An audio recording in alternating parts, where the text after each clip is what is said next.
passion is education. For me, my passion is closing that achievement gap. For me, my passion is doing what we can do as a city to support what's happening in the classroom.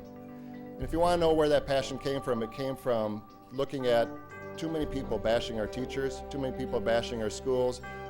It's fine to criticize and it's fine to critique, but you better be willing to look into the mirror and say, what are we prepared to do to support what's happening in the classroom?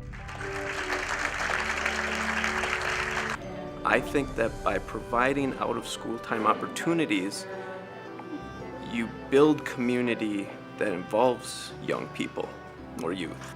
Well, if people see youth engaged in those informal and non-formal learning activities, the kind that happen in out-of-school time, they start to see youth as a productive part of the community.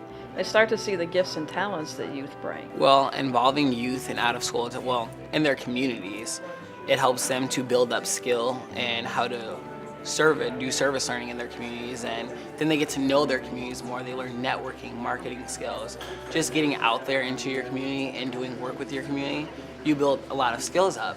That way, when you get older, as an adult, you can teach that to other youth. The role of adults is understanding kind of more of the bureaucratic systems that live and how to figure out the funding and all of that and kind of get things going. Not to say that they can't get them going in partnership with youth, but I think then the obligation is, once programs are up and running, is to engage youth and figure out how can they kind of take things from there. I think adults for young people are in, our job is to be able to provide sort of developmental ladders of opportunities for young people. I would say I prefer to think about it as who in the community has certain experience or skills to meet needs in the community. Wherever their virtuosities are, they need to employ those to make things happen.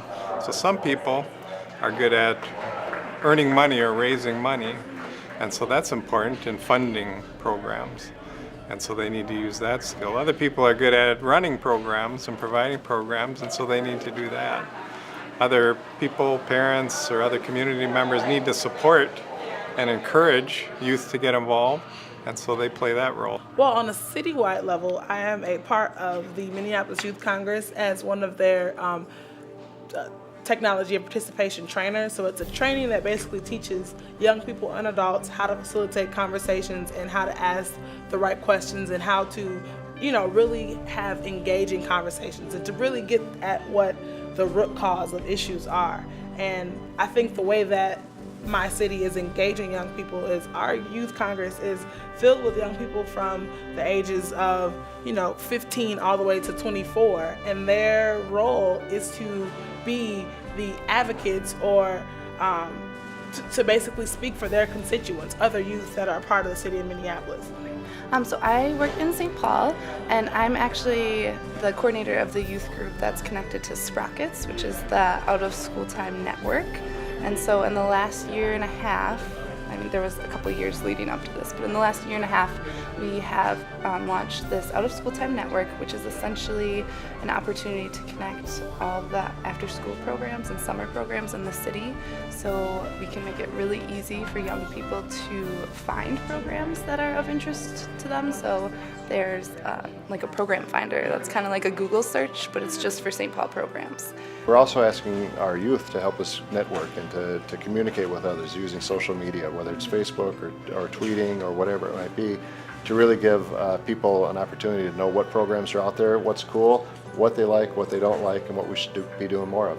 There's no decision about youth without youth. It's kind of logo for Minneapolis Youth Congress comes from no decision about us without us. I like to stress that we are the next generation. We are going to be running this country one day. We're going to be running the businesses around here, the nursing homes, everything. Yeah. And so it's important for adults to help us build that experience and that skill now so that we can be prepared when it comes to our time to do the work that they're doing. And then we'll know how to teach the youth when we're adults how to do that and pass down what we've learned to them.